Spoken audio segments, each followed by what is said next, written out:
হযরত সুলাইমান আলাইহিস সালাম তিনি পৃথিবীর সরজমিন আল্লাহ পাক আল্লাহ তাআলা তিনাকে খুব বড় লোক বানিয়েছিলেন। জি, হযরত সুলাইমান আলাইহিস সালাম তিনার উত্তর দিলে বাবা আমার নবী মুস্তাফার মহব্বত ছিল কি ছিল না? তার জন্নতে বাবাজি তিনিও তো নবী হয়েছেন। আমার আল্লাহ পাক আল্লাহ তাআলা বলছো গো আমার বান্দা বান্দিরাও আমার নবীর ওসিলা দিয়ে 1,24,000 পয়গম্বর মতান্তর 2,24,000 পয়গম্বর বাবাজি সমস্ত নবীগণকে আমার নবীজির ওসিলায় তৈরি করেছেন।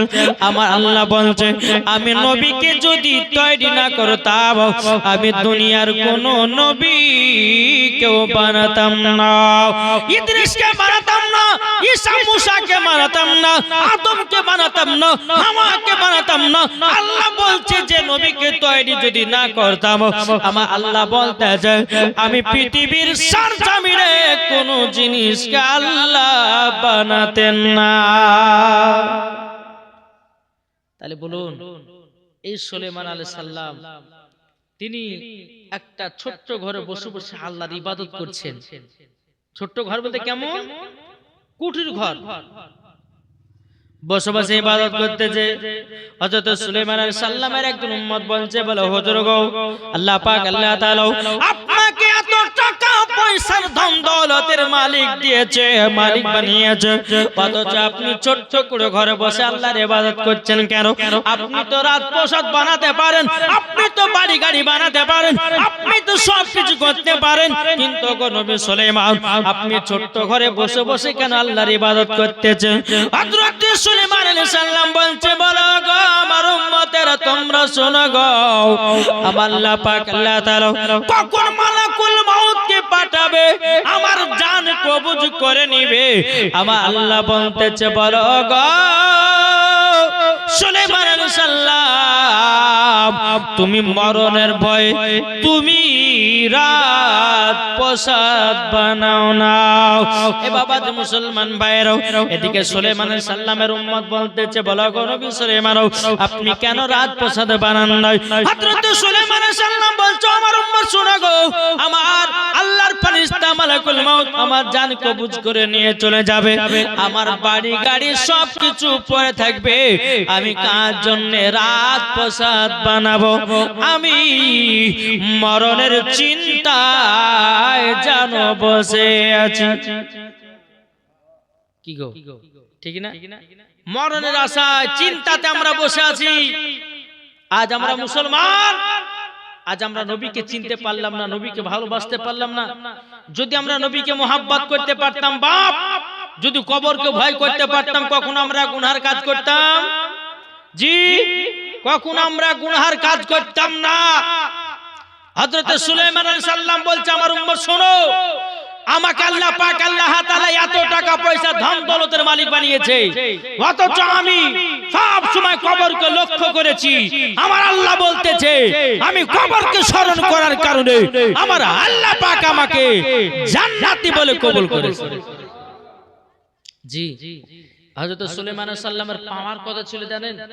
এর এখন সিংহাসনে বসতেন তিনি, বিনা তেলে বিনা গাড়িতে তিনি আপনার দেশকে ভুবন করে বেড়াতেন। জোরে বলেন সুবহানাল্লাহ। জি, তারপর হযরত সুলাইমান আলাইহিস সালাম তিনি বাতাসের কথা বুঝতে পারতেন, পিপিড়ের কথা বুঝতে পারতেন। এই পাওয়ার কে দিয়েছিলেন? আমার আল্লাহ। এই যুবক ভাই আজকে 2 পয়সার মালিক হয়েছে বলে আল্লাহকে ভুলে যাচ্ছ, 3 পয়সার মালিক হয়েছে আল্লাহকে ভুলে যাচ্ছ, 4 পয়সার মালিক হয়েছে আল্লাহর ইবাদত করতে ভুলে যাচ্ছ। আমার আল্লাহ বলতেছে বলে বান্দা শোনো তোমার যেদিন মরণ হবে সেই দিন তোমাকে 3 টুকরা কাপড় পরিয়ে অন্ধকার কবর শুইয়ে দেওয়া হবে। আপনার বিটি কানবে 2 দিন, বিবি কানবে 4 দিন, ছেলে কানবে 5 দিন, কবরে 1 দিন 2 দিন যাবে, আর কেউ খোঁজ নেওয়ার মতো কেউ যাবে? নিজের ইবাদত করবে, নিজে জান্নাত যাবে। জি, তা আপনাদেরকে বলতেছে বাবা আল্লাহর হুকুম বলে মানুন। কি বললাম? আল্লাহর হুকুম মানুন, যারা আল্লাহর হুকুম মেনেছে, যারা আল্লাহর ইবাদত করেছে, আল্লাহ পাক আল্লাহ তাআলা বলতেছে, বলো গো আমার বান্দা বান্দিরাও তোমরা শুনে রেখে দাও, যারা আমার হুকুম, আল্লাহ বলছে যে বান্দারা আমার হুকুম মেনেছে তাদেরকে মরার পরে জান্নাতি বানায় দিয়েছে। জোরে বলেন না সুবহানাল্লাহ। আর একজন আমার নবী, আল্লাহর নবী ছিল বাবা, তার নাম হলো বাবা হযরত দাউদ আলাইহিস সালাম। কি নাম?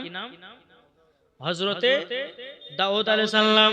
আচ্ছা বলুন, কালকে কিন্তু ওই ইব্রাহিম খলিলুল্লাহর জীবনী কিন্তু কালই শেষ করেছি আর কমিটিতে বলেছে যে দুদিন জীবনী করব, লাস্ট দিন হুজুর আপনি যেমন ইচ্ছা তেমন ওয়াজ করেন, নাত বলেন আর এটা সেটা বলেন, দুদিন জীবনী করেছি, আবার কালকে আবার সকালবেলা গাহানা জরে ইব্রাহিম নবীর জীবনটা শেষ করলেন না রে, বলবে না কি বলবে না?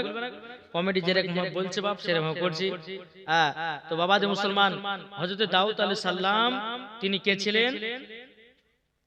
তিনি কে ছিলেন? আল্লাহর নবী বেরাসলাম। হযরত দাউদ আলাইহিস সালাম তিনি জুবুর পড়তেন। কি কিতাব? যেরকম আসমানি কিতাব হচ্ছে চারখানা। কখন বললাম বাপ? চারখানা। এক নম্বর কিতাব তাওরাত, জুবুর, ইনজিল, কোরআন। এই চারখানা আসমানি কিতাব। এই জুবুর কিতাব হযরত দাউদ আলাইহিস সালাম পড়তেছেন, কিন্তু দাউদ আলাইহিস সালামের জামানাতে ইসরাইল বানি কওমের বাবাজি কিছু ব্যক্তি ছিল বাবা, তারা শনিবারের দিন বাবা মাছ ধরতে যেত পুকুরে। কোথায়? শনিবারের দিন মাছ ধরতে যেতেন। তো হযরত দাউদ আলাইহিস সালাম বলতেছে, হে বনি ইসরাইল কওমের লোকেরা তোমরা শুনে রেখে দাও, আমার কথা একটু মেনে চলো, তোমরা শনিবারের দিন মাছ ধরা ছেড়ে দাও। বলে কেন? কিসের জন্য? বলে শোনো, আল্লাহর হুকুম হয়েছে সবাইকে শনিবারের দিন আমার এই জায়গাতে এসে আল্লাহর ইবাদত করতে হবে, সেই দিনকে তোমরা বাড়ির কাজ টাজ বন্ধ করো, নদীতে মাছ ধরা বন্ধ করো, শুধু সপ্তাহে একদিন মাছ ধরবে না, সেটা হচ্ছে শনিবার। বেরাদুল ইসলাম মুআদ্দাস সামানি কেরাম, বনি ইসরাইল কওমের মধ্যে যতজন বাবাজি ব্যক্তি ছিল বেরাদার মুআদ্দাস সামানি কেরাম, বাবাজি কিছু ব্যক্তিরা আপনার আসলো হযরত দাউদ আলাইহিস সালামের কাছে, বলে হুজুর গো আপনি নাকি বলেছেন শনিবারের দিন মাছ ধরতে পাবো না। বলে হ্যাঁ, তোমরা কেউ শনিবারের দিন মাছ ধরবা না, শনিবার বাদ দিয়ে তোমরা যেদিন ইচ্ছা সেদিন মাছ ধরো, কিন্তু শনিবারের দিন হলো একদিন ইবাদতের দিন। জোর বলেন। হযরত দাউদ আলাইহিস সালামের বনি ইসরাইল কওমের বাবা অর্ধেক লোক বাবাজি তিনার কাছে আসলো, অর্ধেক লোক তারা মানল না। শনিবারের দিন মাছ ধরতে বাবা চলে গেছে গঙ্গাতে। এখন বেরাদুল ইসলাম মুআদ্দাস সামানি কেরাম, বনি ইসরাইল কওমের মধ্যে যিনি একজন বাদশা ছিল বাবা, এই বাদশা বলতে চায়, বনি ইসরাইল কওমের লোকেরা তোমরা দাউদের কথা শুনিও না, তোমরা যদি শনিবারের দিন মাছ বন্ধ করা মারা বন্ধ যদি করে দাও তোমাদের লস হবে, তোমরা কেউ ভাবিও না তোমাদের কোনো ক্ষতি হবে না, তোমাদের কিছুই হবে না। তোমরা এক কাজ করো, তোমরা সকলে শনিবারের দিন মাছ ধরো। দাউদ আলাইহিস সালামের কথা বাবা কিছু মানুষ মানলো আর কিছু মানুষ বাবা মানলো না। বুঝেছেন না? জি। তো এক শনিবারে বাবাজি তারা কিছু মানুষ আপনার মাছ মারতে চলে গেছে, সারাদিন মাছ টাছ মারে বাবাজি মাছটা বিক্রি করে অনেক টাকা পয়সা লাভ হয়েছে। ওই কই দাউদ আলাইহিস সালাম বলছিল যে শনিবারের দিন মাছ ধরলে তোমাদের শরীরের ক্ষতি হবে, তো কই এই মিথ্যা কথা বলেছে, ভুমা কথা। আমরা প্রত্যেকদিন শনিবারের দিন মাছ ধরবো, দেখি কি হয়। বাবাজি মুসলমান হযরত দাউদ আলাইহিস সালামের কথাকে অস্বীকার করলো, অমান্য করলো। কিছু আপনার বনি ইসরাইল কওমের কিছু লোকেরা দাউদ আলাইহিস সালামের কাছে এসে তারা বেরাদুল ইসলাম আপনার আল্লাহর ইবাদত করতে লাগলো, আর কিছু আপনার বনি ইসরাইল কওমের মানুষেরা কি করতে লাগলো, তারা বাদশার কথা শুনে বাবাজি শনিবারের দিন মাছ ধরতে চলে গেল। বাদশা বলছে কিছু হবে না, তোমার মাছটা ধরো, কিচ্ছু হবে না। তারপরের দিন শনিবারের দিন গেছে বাবাজি, যাওয়ার পর কি হয়েছে, মাছ টাছ মেরে টেরে বাজারে বিক্রি করে অনেক টাকা পয়সা লাভ হয়েছে। রাত্রে বাড়ি হেঁটে এসেছে, বাড়িতে আসার পর সবাই বান্দর হয়ে গেছে। কি হয়েছে? বান্দর। এখন যারা বনি ইসরাইল কওমের ভিতরে যারা বাবাজি দাউদ আলাইহিস সালামের কাছে যিনারা ছিলেন বাবাজি, তিনারা সকাল বেলাতে বাড়ি এসে দেখতে যে কি ব্যাপার, মানুষজন তো প্রত্যেকদিন মাছ ধরার জন্য বাড়িয়ে যায়, কিন্তু কি ব্যাপার আজকে কোনো সারা শব্দ নাই। এখন বনী ইসরাইল কওমের মধ্যে কিছু মানুষেরাও হযরত দাউদ আলাইহিস সালামের কাছে ইবাদত করার জন্য গেছিলেন। বাবাজি, তিনারা বাড়ি বাড়িতে চেকিং করে দেখতেছে যারা যারা শনিবারের দিন মাছ মারতে গেছিল বাবা, সবাই জানো বাঁদর হয়ে গেছে, বাঁদর হয়ে গেছে বাবা। ওই বনী ইসরাইল কওমের মধ্যে বাঁদর গুলো এসে বলছে, আমাদেরকে ক্ষমা করে দাও, আমরা দাউদ আলাইহিস সালামের কথাকে অমান্য করেছি, তার জন্য আল্লাহ পাক আল্লাহ তাআলা আমাদেরকে বাঁদর বানায়া দিয়ে যাও। তাইলে বাবা যে মুসলমান ভাইরাও, ওগো আমার সোনা মানিকেরাও, এই বাঁদরটা সেই জামানা থেকে বাবা হয়েছিল। কি বুঝতে পারলেন? জি, নবীর কথা অমান্য করেছিল, তারা শনিবারের দিন আল্লাহর ইবাদত না করার পরে তারা মাছ ধরতে চলে গেছিল, তার জন্য আল্লাহ পাক আল্লাহ তাআলা তাদেরকে গজব দিয়েছিল, বাঁদর বানিয়ে দিয়েছিল। তাই বাবা যে মুসলমান, কিছু কিছু জিনিস আছে, নামাজগুলো পড়ুন, আল্লাহর আপনার আল্লাহর ইবাদত করুন, হজ যাকাত করুন, ইনশাআল্লাহ দেখবেন আল্লাহ পাক আল্লাহ তাআলা বলতেছে ওই বান্দা আমার পথে আছে, আর ওই বান্দার কোনো ক্ষতি হতে দেবেন আল্লাহ। বাবা মুসলমান, আমার আল্লাহ বলতেছে যেই বান্দা সঠিক পথে থাকে ওই বান্দাকে ইবলিস শয়তান খারাপ পথের দিকে নিয়ে যায়। কি ঠিক না? দেখবেন মানুষ যে যত ভালো হবে তার দিকে শয়তান আক্রমণ করে, আর শয়তান তাকে খারাপ পথের দিকে নিয়ে যায় মানুষের চোখে খারাপ বানাবার জন্য। কিন্তু বাপ একটাই কথা বলবো, সঠিকভাবে চলবেন, আল্লাহর ইবাদত করবেন। আমি মায়েদেরকে বলতে চাই যে শয়তানের হাত থেকে বাঁচতে গেলে পরে সব সময় একটা দোয়া করতে হবে। কি দোয়া বলবো, শুনতে রাজি আছেন? জি, কে কে শুনবে একটু হাত তুলে দেখান তো বাবজিরা। শুনেন, শয়তানের হাত থেকে যদি বাঁচতে চান তো সব সময় একটা ছোট্ট দোয়া পড়বেন। সবারই জানা আছে দোয়াটা, সবারই জানা আছে, কিন্তু আমরা মানুষ পড়ি না। জি, যদি আপনি সব সময় যদি দোয়াটা পড়তে পারেন, রাস্তায় চলতে চলতে যদি পড়তে পারেন, আপনি বিছানায় শোয়ার সময় যদি পড়তে পারেন, তো আপনার কাছে শয়তান বলে কোনো জিনিস ভিড়বে না। তো কি? আস্তাগফিরুল্লাহ রাব্বি মিন কুল্লি জামবি ওয়া আতুবু ইলাইহি ওয়া লা হাওলা ওয়া লা কুওয়াতা ইল্লা বিল্লাহিল আলিয়্যিল আযীম। এই দোয়াটা যদি আপনি সব সময় যদি মুখের ভিতরে চলাচল রাখেন, তো ইবলিস শয়তান কাছে ভিড়তে পারবে না। যদি অতক্ষণ বলা যদি না হয়, তো সব সময় বলবেন আস্তাগফিরুল্লাহ আস্তাগফিরুল্লাহ আস্তাগফিরুল্লাহ। এই রকম ভাবে আপনি আমল করবেন, জীবনে আপনার কাছে শয়তান বলে কোনো জিনিস ভিড়তে পারবে না। জি, বুঝতে পেরেছেন আমার কথা? জি, তো বাবাজি মুসলমান, আমি মায়েদেরকে বলতেছে, মা এই যে আজকে মেলা হচ্ছে, এই মেলাতে যাওয়ার জন্য শয়তান বলবে, বলে মেলাতে বসিস না, জালসা শুনিস না, মেলাতে ঘুর, অনেক কিছু কিনতে হবে, কাটা জিলাপি কিনতে হবে, বাদাম কিনতে হবে, তো ওই রকম ভাবে আপনার চক্কর মারিয়ে তখন মেলার ভিতর নিয়ে যাবে। জি, এটা শয়তানি কাজ। আর শয়তান কিভাবে ওকে ভালো পথ থেকে খারাপ পথে নিয়ে যেতে হয় শয়তান ভালো করে জানা আছে। দেখবেন মহিলারা যখন বাবা আয়নার সামনে যখন আপনার ই করে না, সাজগোজ করে, আয়নার সামনে কোন মহিলা সাজগোজ করছে, তো তার পাশে শয়তান দাঁড়িয়ে গেছে, তোকে এরকম মানাছে না, মাথায় আপনার কাপড় দিয়ে যায়, এরকম মানাবে না। মাথা যখন আপনার চুল করে ছেড়েছে, হ্যাঁ এবারকে মানাচ্ছে, এবার এরকম যা দু একটা ছেলে পটাবে, এরকম শয়তান মহিলাদেরকে লাচাই করায়। আর ওই মহিলা যখন আপনার লেছে যায়, ওই শয়তানের পাল্লাতে ভর্তি হয়ে যায়।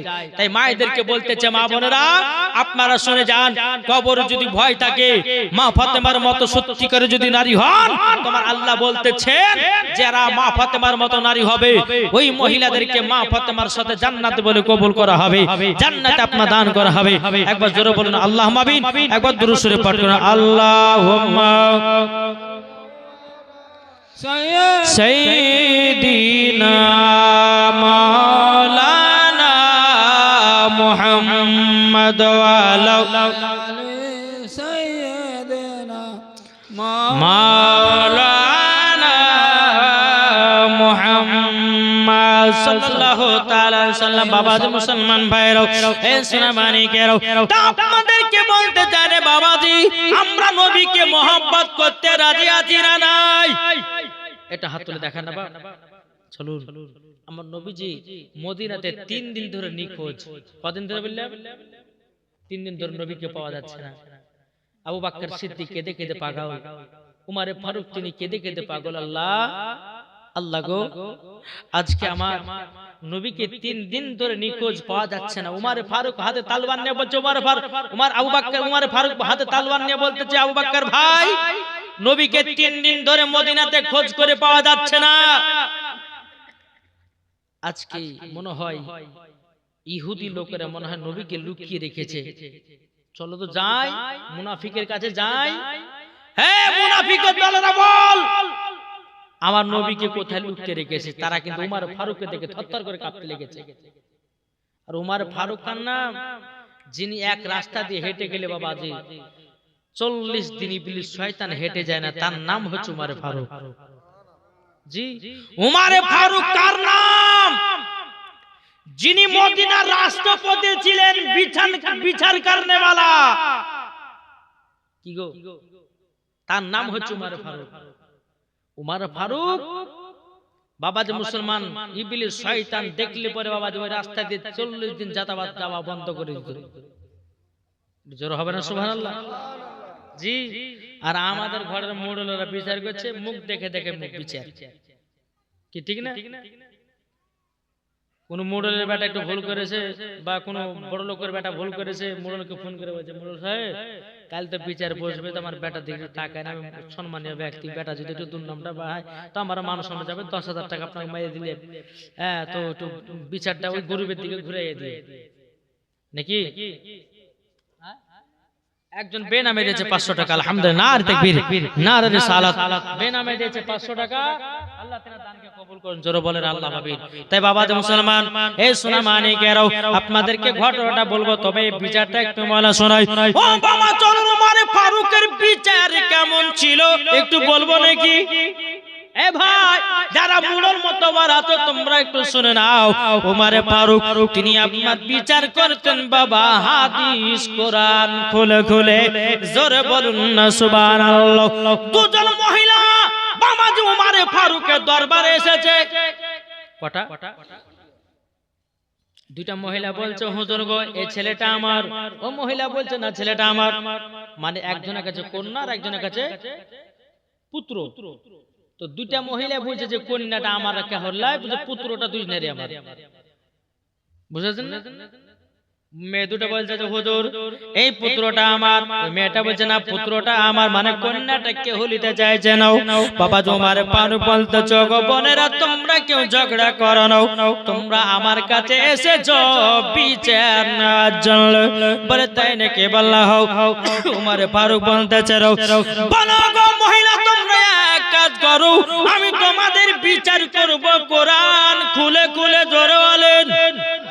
এখন উমারে ফারুক দুজন মহিলাকে বলেছে, তোমরা ঘরের ভিতরে যাও, যাবার পরে নিজের নিজের স্তনের দুধ 10 ফোঁটা করে বের করো। ফোঁটা করে দুজনকে দুইটা খুরি দিয়েছে, বলে তুমি এই ঘরে যাও, তুমি এই ঘরে যাও, তোমার স্তনে 10 ফোঁটা দুধ বের করো, আর ওর স্থান থেকে 10 ফোঁটা দুধ বের করবে। দুজন মহিলা বাবাজি দুইটা বাটিতে আপনার দুধ বের করে বাবা উমারে ফারুকের কাছে বাবা হাজির করেছেন। হাজির করার পরে বাবাজি উমারে ফারুক কোরআন খুললেন, বলে দুধগুলোকে এখন মাপা যায় কি করে? এখন কোরআন খুলে বাবাজি দাড়ি পাল্লা তৈরি করলো। আর সেই দিন বাবা দাড়ি পাল্লা তৈরি হয়েছে।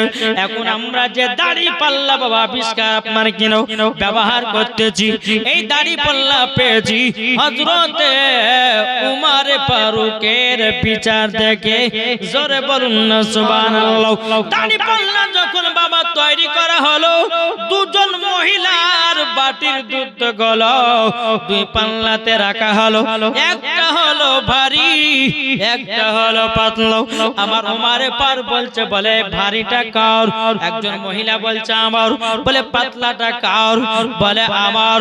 বাবা যে মুসলমান ভাইরাও, উমার ফারুক বলছে, গোপনেরা শোনো, যার দুধ হচ্ছে ভারী তার হলো পুত্র সন্তান, যার দুধ হবে পাতলা সে তার হবে কন্যা সন্তান। সুবহানাল্লাহ। তিনি বিচার করতেন বাবা কোরআন ও হাদিস খুলে খুলে বাবা উমার ফারুকের সন্তান বাবাজি আপনার কিনাও এমন বিচার করেছেন বাবা, নিজের সন্তানকে বাবা ছাড় করে না, তারই নাম হলো উমার ফারুক। সুবহানাল্লাহ। তাহলে বলুন, আর আমাদের সমাজের বিচার হয় মুখ দেখা দেখা রাত্রে ধরা পড়েছে, এই বিচার কর, এটা তো বাবা যে মোড়লের বেটা, এটা তো আব্দুর রহমানের বেটা, বড় লোক, এর মান সম্মান আছে। এখন আর আব্বা কানে ফুসফুস করেছে 10,000 দিয়ে, ভাই বিচারটা আমার বেটার দিকে ওদিকে ঘুরিয়ে দাও। 10,000 টাকা লোভে তুমি বিচার গরিবের দিকে ঘুরাইয়া দিয়েছো। আমার আল্লাহ পাক আল্লাহ তাআলা বলতেছে, ওগো আমার বান্দা বান্দিরাও, তুমি মাত্র 10,000 টাকার জন্য তুমি বিচারকে ঘুরাইয়া দিয়েছো। আমার আল্লাহ বলতেছেন, ও মুড়ল, তোমার মুড়ল গুরি কবরে দেখাবো। বিচার যদি করতে হয় কোরআন খুলে বিচার করো, বিচার যদি করতে হয় হাদিস খুলে বিচার করো, বিচার যদি করতে হয় বুখারী খুলে বিচার করো, বিচার যদি করতে হয় তিরমিজি খুলে বিচার করো, বিচার যদি করতে হয় হাদিস কোরআন খুলে বিচার করো। ওই বিচারে সমাজ সঠিক হবে কি হবে না? এ বলেন, সঠিক হবে কি হবে না? আর একটা দেখে, ওমর ফারুককে দেখে ভয় কমেন্ট করতেন এক যুবক বাবাজি। এক যুবক কি করে জানেন? এক যুবক আপনার বোতলের ভিতর মদ ভরেছে। মদ কি ভরেছে? মদ দিয়ে চাদর দিয়ে ঢাকে নিয়ে, কালো একটা চাদর দিয়ে মদ গুলোকে ঢাকে নিয়ে বাজারে বিক্রি করতে যাবে যুবকটা। এই মারা বুঝতে পারছেন তো? তো চাদর দিয়ে ঢেকে নিয়েছে, ঢেকে নেওয়ার পর চলতে লেগেছে উমারে ফারুক। আপনার ওই যুবক চলতে লেগেছে, চলতে চলতে চলতে উমারে ফারুকের সাথে দেখা। যুবক কিন্তু থরথর করে কাঁপছে। আরে আল্লাহ, যদি মদ দেখে নেয় তাহলে আমার তো 12টা বাজে বাজে। তো উমারে ফারুক, যায় যুবক কোথায় যাও? বলে বাজারে যাও। বলে কি আছে তোমার কাছে? এখানে লুকিয়ে নিয়েছো? বলে হুজুর দুধ আছে, কিন্তু দুধ তো নাই। কি আছে? কি আছে গো? মদ। ও, তুমি দুধ বিক্রি করতে নিয়ে যাচ্ছ ওই বাজারে? বলে হ্যাঁ। বলে চলো আমিও যাব। যুবকটা মনে মনে ভাবছে, আল্লাহ গো, মনে হয় এই যুবকের, এই উমারে ফারুকের হাতে মনে আমার জান যাবে। নিয়ে যাচ্ছি মদ, আর বলেছে কি দুধ। উমারে ফারুক চলছেন আগে আগে, যুবক চলছে বাবা পেছনে পেছনে। মদিনার বাজারে যখন পৌঁছানোর পর যুবকটা বলছে, আল্লাহ গো, উমারে ফারুকের হাত থেকে আমাকে বাঁচায়া নাও, আমার কাছে আছে মদ, আমি বলেছি দাও।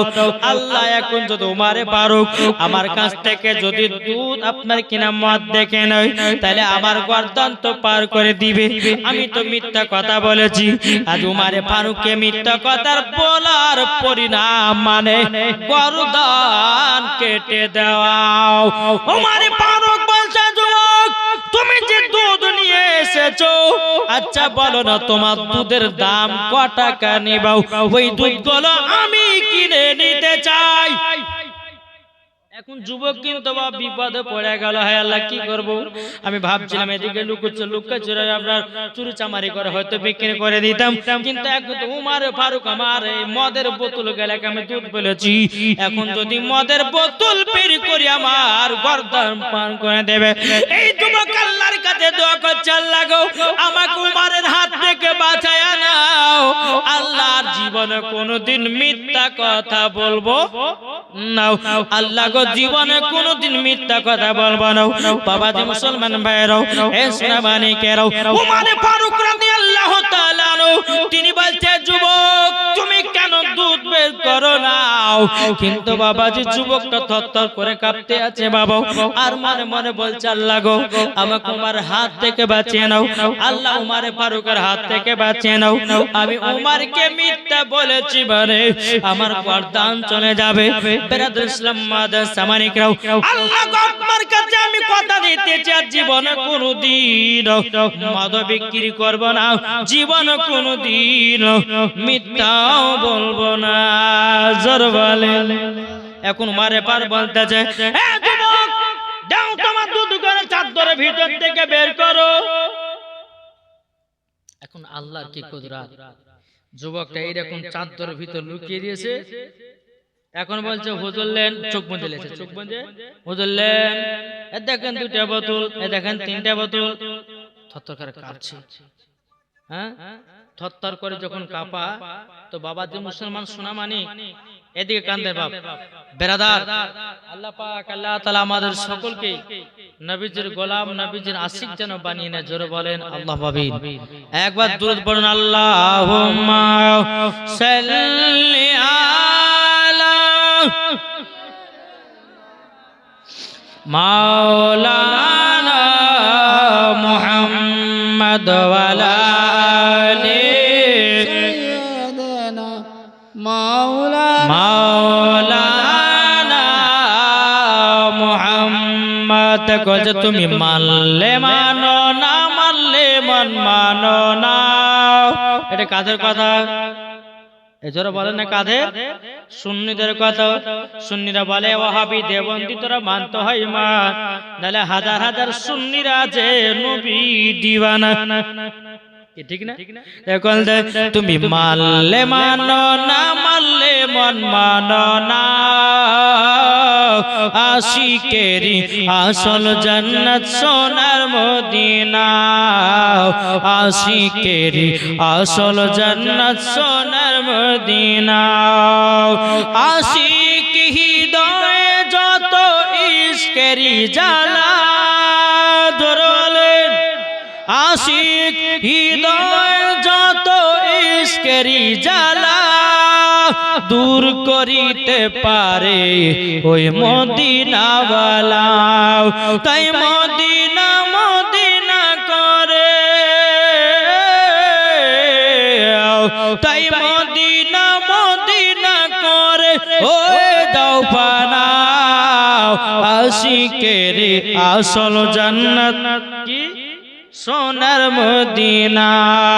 তুমি মানলে মানো না মানলে মন মানো না। আশিকের আসল জান্নাত সোনার মদিনা। যারা নবীজির আশিক হবে যাবে তারা চলে ওই মদিনাতে। তাই নবীর দিদার পেলে পরে যাব মদিনায়। আশিকের আসল জান্নাত সোনার মদিনায়।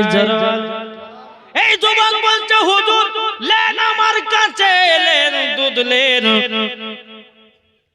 বলেছিল কি যেমন বলেছে হুজুর লেন, চোখ বন্ধ করে বের করে বলছে হুজুর লেন আপনার দুধ লেন।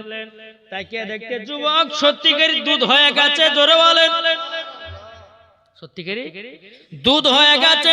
এখন বাবা যুবকটা দুধের দিকে তাকায়া বলতেছে, বলে আল্লাহ গো আপনি আমাকে উমারের হাত থেকে বাঁচিয়ে নিয়েছো। আল্লাহ আপনার কাছে ওয়াদা করলাম জীবনে আর কোনোদিন মিথ্যা কথা বলবো না, জীবনে কোনোদিন মদের ব্যবসা করব না। আল্লাহ তুমি আমাকে উমারের হাত থেকে বাঁচিয়েছো। আল্লাহ গো আমি পড়েছিলাম মদের বোতল আর বেরিয়ে গেল দুধের বোতল। আমার আব্বাজি মুসলমান ভাইয়েরও উমার ফারুক বলতেছে, বলো গো যুবক কি ব্যাপার তোমার মুখটা এত শুকনো হয়ে গেছে না কেন? যুবক বলছে হুজুর গো সত্য কথা আপনাকে বলি, আপনি যখন আমার বাড়ির সামনে বলেছেন গো যুবক তুমি কি নিয়ে যাচ্ছ, হুজুর গো আপনাকে একটা মিথ্যা কথা বলে দিয়েছিলাম। হুজুর গো আমি মিথ্যা কথা বলেছিলাম, আমার কাছে দুধ ছিল না, আমার কাছে ছিল মদ। আমি আল্লাহর কাছে ক্ষমা প্রার্থনা চেয়েছি, আল্লাহ উমারের হাত থেকে বাঁচিয়ে নিও। আমার আল্লাহ পাক আল্লাহ তাআলা যেন মদের বোতলকে যেন দুধ বানায় নিয়েছে। সুবহানাল্লাহ সুবহানাল্লাহ। তাহলে যুবক আল্লাহ বলতেছে যেই বান্দা দিল থেকে ক্ষমা চাইবে আল্লাহ বলে তাকে আমি দিল থেকে ক্ষমা করতে রাজি। জোরে বলে আল্লাহ বলছে যুবক তুমি পাহাড়ের মতো যদি গুনাহ করো, আল্লাহ বলছে বান্দা একবার তওবা ইস্তেগফার পর তোর পাহাড়ের মতো সব গুনাহ আল্লাহ maaf করে দেয়। কি গো ঠিক না? আমরা তো দিনে রাতে চলতে ফিরতে সব সময় গুনাহ করছি, করছি না? জি সব সময় গরম। অনেক যুবক ভাই আছে বলে নামাজ পড়ে যাব, নামাজ পড়ে হবে এটা কি? বলে কেন? বলে ভাই গো মুন্নি সাহেব অনেক পাপের কাজ করেছি, অনেক গুনার কাজ করেছি, তারই জন্য আমার হয়তো এরকম আমি আর নামাজ পড়তে পারবো না। কিন্তু যুবক নাও, আমার আল্লাহ বলছো গো আমার বান্দা বান্দিরো, তোমরা যদি আল্লাহর কাছে ক্ষমা প্রার্থনা চাও, আমার আল্লাহ বলছো ওই বান্দাকে আমি ক্ষমা করে দেব। জোরে বলেন না সুবহানাল্লাহ। ও যুবকেরা রে, নামাজ পড়ছো না, তোমাকে জাহান্নামের আগুনে দিবে। মিথ্যা কথা বলতেছো, তোমার জিভকে কেটে জাহান্নামের আগুনে পোড়ানো হবে। বাবাজি এমন একটা ধারালো অস্ত্র থাকবে, মাথা দিয়ে মারবে, তার শরীরটা আধখান হয়ে যাবে। জাহান্নামের আগুন বড় বাবা কষ্ট জায়গা রে বাবা। ইমানদার যদি হও তাইলে জান্নাতি হওয়া যাবে, বেঈমানদার যদি হও জাহান্নামে যেতে হবে। আর যারা সঠিক মুসলমান, আমার আল্লাহ বলতেছে এদেরকে কেলানি দিয়ে ওকে জান্নাত দেওয়া হবে। যারা হবে না, বুঝতে পারলেন কিছু কথা? যারা মুসলমান বাবাজি এই যে নামাজ পড়ছেন না, রোজা করছেন না, তাদেরকে গুছলানি দিয়ে দিয়ে মার ঝামেলা করে তাদেরকে আগুনে দেওয়ার পরে সব রকমের কষ্ট মষ্ট দেওয়ার পরে জান্নাত পাবে মুসলমান একদিন একদিন। কিন্তু যারা বেধর্মী, যারা আল্লাহ এবং আল্লাহ রাসূলের প্রতি ঈমান আনে নাই, এরা কখনো জান্নাতের দূরের কথা, ওরা জান্নাতের দূরের কথা, জান্নাতের গেট পর্যন্ত দেখা ওদের নসিবে জুটবে না। কিন্তু বাবাজি মুসলমান, ওদেরকে কি করা হবে? যারা বেধর্মী তাদেরকে ধরবে আর জাহান্নামের লোকের দিকে, জাহান্নামের আগুনের দিকে পাকতে ফেলে দিবে। বাবাজি মুসলমান চিন্তা করে থাকুন যে আমার আল্লাহ বলতেছে যে বান্দাদেরকে যখন আগুনের প্রতি যখন ফেলানো হবে, ওই আল্লাহ বলবে যে ফেরেশতা দেখো তো এই জাহান্নামে যাদেরকে ফেলিয়ে রেখেছি তাদের ভিতরে একটুখানি নবীর মুহাব্বত আছে কি দেখো তো, একটু খুঁজে খুঁজে বাইরে করে দাও। আল্লাহর ফেরেশতারা আসবে, বাবা যে একটু যদি নবীর মুহাব্বত পায় ওকে জাহান্নাম থেকে বের করে জান্নাতে নিয়ে যাবে। জোরে বলেন সুবহানাল্লাহ। জি আপনারা বলতে চাই যে আমরা নবীকে মুহাব্বত করতে চাই কি চাই না? এটা হাত তুলে বলেন, আমরা নবীর প্রতি মুহাব্বত আছে না নাই? এটা হাত তুলে দেখেন না। ঠান্ডা তো না রে ভাই, কমে গেছে। জি ঠান্ডা নাই, কমে গেছে আলহামদুলিল্লাহ। আচ্ছা বলুন তো একবার হাত তুলে বলুন তো, ইয়া হুসাইন, ইয়া হুসাইন, নারে তাকবীর। একটু পাওয়ার দেন না গো, এটা পাওয়ার হবে না? বলে নারে তাকবীর। আল্লাহু আকবার। হচ্ছে না পাওয়ারটা আরো জোরে দিতে হবে, ঠিক না? নারে তাকবীর, আল্লাহু আকবার। নারে রিসালাত, ইয়া রাসূলুল্লাহ, মাসলাক আলা হযরত, জিন্দাবাদ। পীর কা দামন नहीं छोड़ेंगे, ওলি কা দামন नहीं छोड़ेंगे। আচ্ছা বলুন বাপ, নবীকে মোহাব্বত করেন কি করেন না? এই নবীর মোহাব্বত না হলে পরে জান্নাতের দূরের কথা, জান্নাতে গেট পর্যন্ত দেখা তার নসিবে জুটবে না। একটা হিন্দু একটা মুসলমান দুই বন্ধু তো চলে এসে রাস্তা দিয়ে, বুঝলেন? যেতে যেতে বাবা এক হিন্দু একটা গাছের সামনে মানে যেমন করে ওরা পূজা করতে লেগেছে। পূজা করতে করতে করতে মুসলমান ছেলেটা বোঝে তোরা গাছকে পূজা করছিস, হ্যাঁ তোরা গাছকে পূজা করছিস। কি করেছে মুসলমানের ছেলেটা দিয়েছে গাছে পেশাব করে। ইয়ার কিন্তু ওরা গায়ে তুই আমাদের দেবতার গায়ে পেশাব করলি মানে? ওই হিন্দুটা বুঝে দা তুই যে কার কাছে যে ইবাদত করছিস তাই দেখছি আমি। এবার আপনার মুসলমান ছেলেটা যে এক পুকুরে ধারে দাঁড়িয়ে আছে, তো বিছাতো গাছ বলে, বিছাতো মানে বুঝলেন তো, বিছাতো গাছের কাছে বসে বসে গুনগুন গুন করে আল্লাহ আল্লাহ করছে। হিন্দুটা ভাবছে এই গাছটা মনে হয় তো দেবতা। ও কি করেছে, বেড়েছে পাতাটাকে লিয়ে বুঝলেন আর দিয়েছে পাতাতে ঘষে, বলে ঘষে যখন দিয়েছে তো মুসলমানের ছেলেটা বলছে দাঁড়া দাঁড়া আমাদের দেবতার পাওয়ার কথা একটু পরে টের পাবি তুই, একটু পরে টের পাবি তুই। এবার হিন্দু ছেলেটা বাবাজি যখন পাঁচা মাছাতে পাবে বিছাতে পাতা ঘষে লিয়েছে, কিছুক্ষণ পরে বাদে গা হাত পাশা চুলকানি শুরু হয়ে গেছে। গা হাত পা চুলকানি, এত চুলকা এবার মনে ভাবছে হারে মুসলমানদের দেবতা তো ঠিক রে, হ্যাঁ একটু পাতা নিয়ে ঘষ চালাম অমনি আমার উপর রাগ হয়ে গেল। একটা জিনিস ভাববেন বাপ মুসলমান, আল্লাহ পাক আল্লাহ তাআলা বলতেছেন এ বান্দা বান্দিরা তোমরা শুনে রাখো, দিলে যদি নবী মুস্তাফার মহব্বত খোদার যদি ভয় থাকে, তোমার আল্লাহ বলতেছে বলে বান্দা তুমি যেখানে থেকে ডাকো না কেন, আমার আল্লাহ বলছে বান্দা তোমার ডাকে আমি সাড়া দেব। জোরে বলেন জি।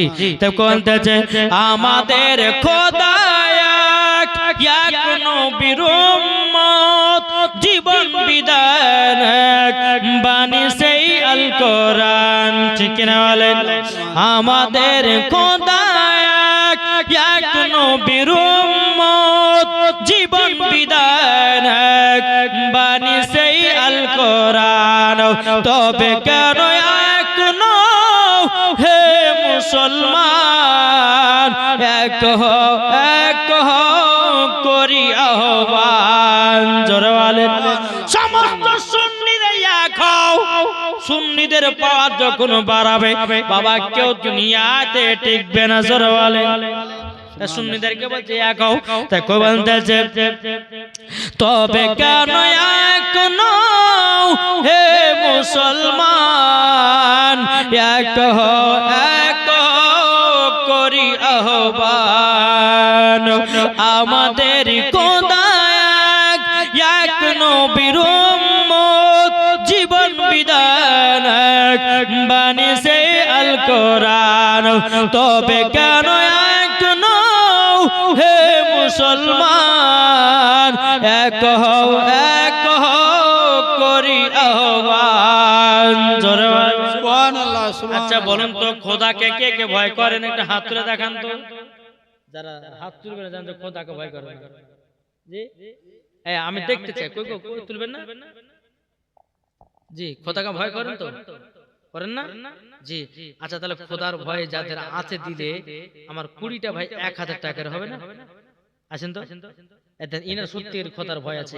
আলহামদুলিল্লাহ নার তাকবীর নার রিসালাত 1000 টাকা দাতা। জোরে বলে জিন্দাবাদ জিন্দাবাদ। আচ্ছা একজনে কি খোদার ভয় আছে তার দিলে গো? আর নাই আপনাদের জি? আসেন লেছেন 1000 টাকা লেছেন। আলহামদুলিল্লাহ আল্লাহ পাক আল্লাহ তাআলা সকল দান আল্লাহ কবুল করুন। কি নাম?